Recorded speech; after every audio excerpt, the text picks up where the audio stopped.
I'm Rebecca Zabinski, Director of Artistic Planning for the Houston Symphony. Fabian Gabel is definitely a special friend of the Houston Symphony. He is a regular guest. The orchestra really enjoys working with him, and something that I really enjoy about Fabian is he is such a creative programmer, and he always has ideas for interesting programs. He always has thoughts on works by composers that are new to me. He just has such a finger on the pulse of what's happening in music. And so I really love programming with Fabian because I know that we're going to come up with something unique and special every time.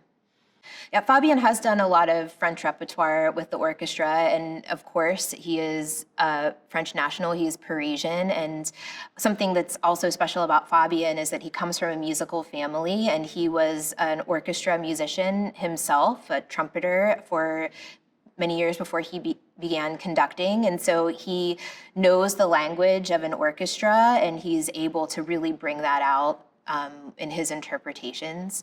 And Fabian wanted to do something that was, a big sort of tour de force orchestral piece.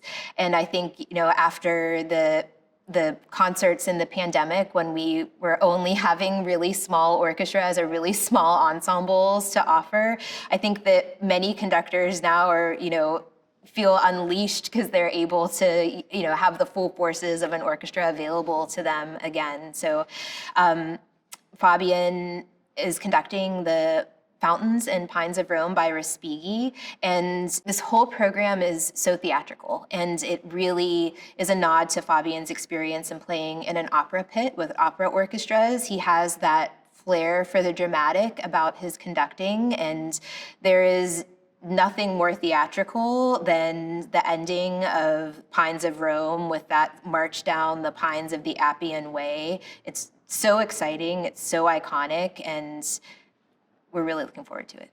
Alexandra Dariescu has been with us before. She is a Romanian pianist who works with Fabian regularly. He loves to work with her.